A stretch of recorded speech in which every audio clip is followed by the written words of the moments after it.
ராம் ராம். வாழ்க வளமுடன். Voice of காஞ்சி நேயர் அனைவருக்கும் இனிய மாலை வணக்கம். திருநீரை பத்தின ஒரு அழகான கதை. ஒரு ஊர்ல ஒரு குயவன், அவன் நெத்தி நிறைய விபூதி போட்டுண்டு தன்னோட மண்பானை செய்யறதுக்கு மண்ணை எடுக்க காலங்கர்த்தால கிளம்பிடுவான். மம்முட்டி அப்படி தோல்ல போட்டுட்டு கிளம்பிடுவோம். அப்போ ஒரு சின்ன பையன்னு வச்சுக்கோங்களேன், அவனுக்கு வேலை இல்லை. அவன் அதிர்ஷ்டம் கெட்டவான்னு தன்னை நினச்சிப்பான். தான் எங்கே போனாலும் நமக்கு வேலையே கிடைக்க மாட்டேங்கிறதே அப்படின்னு தன்னை தானே நொந்துண்டே. ஆனால் அவன் பொய் பேச மாட்டான். அப்போ அவன் எதிர்க்க ஒரு சிவனடியார் வரார். நீங்க அவர் அங்கமெல்லாம் விபூதியை பூசின்னு இருக்கார். ஐயா, நான் உங்களை வணங்குறேங்க. நீங்க எனக்கு தேவையான ஒரு சந்தேகம் இருக்கு என் மனசுல, அதை கொஞ்சம் தீர்த்து வைங்களேன் அப்படிங்கிறான். ஓ, அதுக்கு என்ன, நான் நிக்கிறேன், உன்னோட சந்தேகத்தை தீர்த்து வைக்கிறேன், என்ன சந்தேகம்னு சொல்லு அப்படிங்கிறார். நான் எங்க வேலைக்கு போனாலும் வேலை கொடுக்க மாட்டேங்கிறா, ஆனா நான் பொய் பேச மாட்டேங்க எஜமானே. ஆனா யாருமே ஏன் எனக்கு வேலை கொடுக்க மாட்டேங்கிறா, என்னோட கஷ்டம் எப்போ தீரும்? நீங்க இட்டின்னு இருக்கீங்களே, இந்த உடம்பு முழுக்க இந்த சாம்பல் திருநீர், அதை ஏன் பூசிக்கிறீங்க அப்படின்னு கேட்கலாம். அவ்வளவுதானே, நம்ம உடல் இறுதியில சாம்பலாத்தான் போக போறது. அந்த சாம்பல் எப்ப பார்த்தாலும் நம்ம உடம்புல இருந்தா நீ எப்பவும் நினைப்ப நாமளும் இறுதியில இந்த மாதிரி தான் போறோம்னு நினைச்சுட்டே நீ தப்பே பண்ண மாட்ட. உன்னோட வாழ்வும் நல்லபடியா சிறக்கும். எல்லாருக்கும் நிறைய அனுகூலம் பண்ணலாம், நிறைய ஆசீர்வாதங்கள் பண்ணலாம் அப்படின்னு சொல்றாரு அந்த சிவனடியார். நீயும் இத பூசிக்கோயேன் அப்படிங்கிறார். இல்ல சாமி, எங்க குல வழக்கப்படி விபூதிய பூசுற வழக்கம் கிடையாது சாமி. சரி, அப்போ விபூதி பூசிக்க வேண்டாம், நீ உன் எதிரில் விபூதி பூசிக்கிண்டு வரவாள பாரு, பார்த்துட்டாலே உனக்கு நல்ல காரியம் நல்லது நடக்கும், எப்போதும் வாழ்க்கையில ஜெயிச்சுட்டு இருப்ப அப்படிங்கிறார். அதாவது அவரை போல சிவப்பழமா வரணும் அப்படிங்கிறார். நெத்தி கண்டம் எங்கெங்க அந்த இதெல்லாம் பூசிக்கணுமோ அந்த மாதிரி கிரமப்படி பூசிக்கணும். அவளை நீ பார்த்துட்டேன்னா உனக்கு எப்போதும் மகிழ்ச்சி தான் அப்படிங்கிற. அப்போ இவன் மனசுல நினைச்சுட்டே வரான். சரிங்க எஜமா, நல்லதுங்க அப்படின்னு சொல்லிட்டு அவரை மேலேந்து கீழே வரைக்கும் நல்லா இன்னொரு முறை பார்க்கறான். ஏன்னா பூசினவாளை பார்த்து நீ கும்பிட்டாலே போறோம்னு சொல்லிட்டாரு இல்லையா, சரிங்க. அப்போ அவர் என்ன சொல்றார், நீ இவன் மனசுல நினைச்சுட்டே வரான். இந்த குயவன் ஒருத்தான் தினம் ருத்ராட்சம் மட்டும்தான் போட்டுக்கல சிவனடியார் மாதிரி. சிவனடியார் தலையிலேருந்து கால் வரைக்கும் விபூதியும் ருத்ராட்சத்தோட தான் இருப்பார். இவர்கிட்ட அது மிஸ்ஸிங், ருத்ராட்சம். ஏன்னா குயவன் அவன் மண் எடுக்கிறதுக்கு போயிடுவான். மண் எடுக்க காலங்கார் தலையை மண் எடுக்க போயிடுவான்.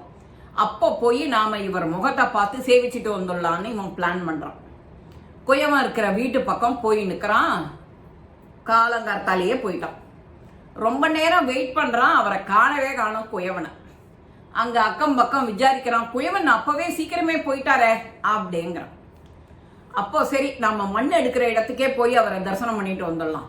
ஆக மொத்தம் அவரோட தரிசனம் இன்னைக்கு வேணும் அப்படின்னுட்டு வேகமா மண் எடுக்கிற இடத்துக்கே போறோம். மண் எடுக்கிற இடத்துக்கு போயாச்சுன்னா அவரை மனங்குளிர பார்க்கலாம்.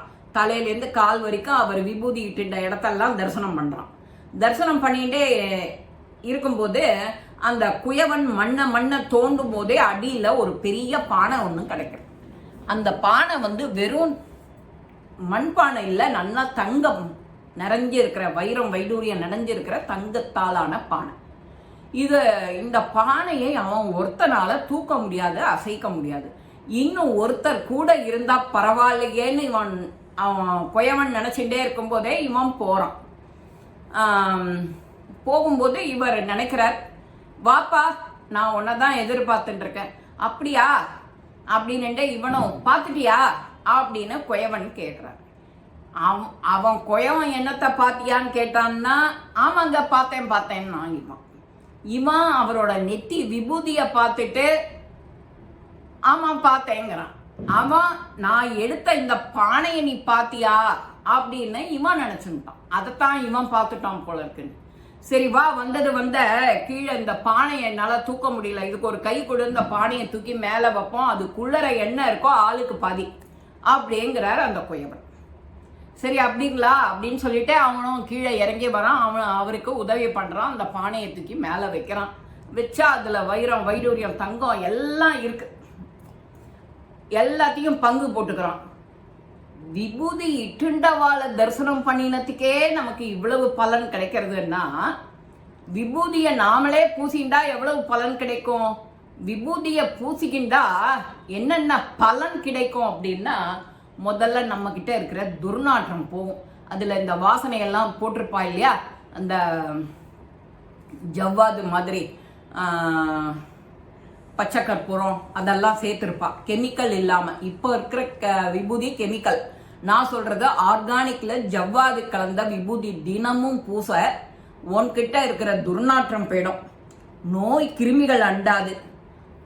அக்கம் பக்கத்துல ஏதான ஒரு தீட்டோட இருப்பா, அந்த தீட்டுகள் உன்கிட்ட அண்டாது, உன் உடம்பு சுத்தமாகும், வியாதி வராது, ஒழிஞ்சு போயிடும், முகத்திற்கே ஒரு அழகு வந்துடும் விபூதிய போட்டுக்கிட்டு அப்படி இருந்தாலே.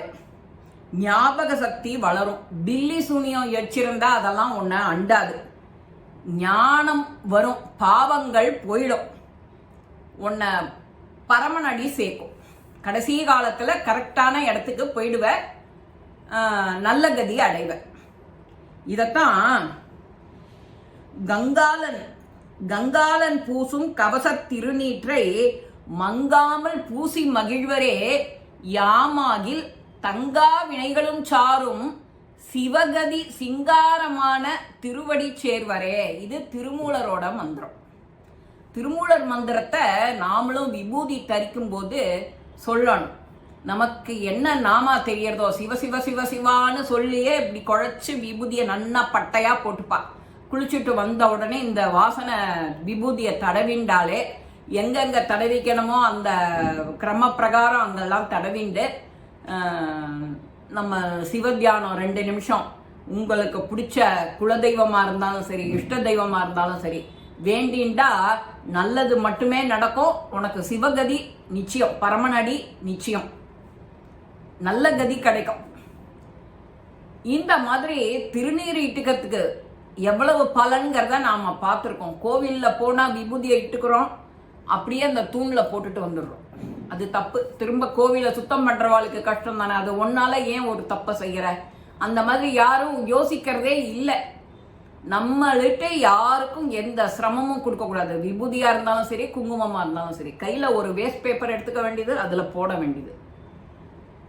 ஓகே, இதுலேருந்தானே இந்த ஒரு சின்ன வேலையை எல்லாருமே செய்யலாம். எந்த கோவிலுக்கு போனாலும் நம்ம கையில இருக்கிறத எடுத்துட்டு அதை இல்லை அடுத்து உன் ஃப்ரெண்ட்ஸுக்கு கையில கொடு, அப்போ நீ இட்டுக்கோ அப்படின்னு. நீ இதனால இன்னும் 4 பேருக்கு பிரசாதம் கொடுக்குற. இந்த திருநீற்று பிரசாதம் எல்லாரும் இதை தெரிஞ்சுக்கணும். இந்த பதிவு உங்க எல்லாருக்கும் பிடிச்சிருக்கோம். லைக் பண்ணுங்க, ஷேர் பண்ணுங்க, பெல் பட்டனை கிளிக் பண்ணுங்க, சப்ஸ்கிரைப் பண்ணுங்க, கமெண்ட்ஸ் பாக்ஸ்ல கமெண்ட்ஸ் போடுங்க. ஸ்ரீ மகாபெரிவா திருவடிகளே சரணம். நல்லதே நடக்கும். ஆனந்தமா இருப்போம் நண்பர்களே. வாழ்க வளமுடன்.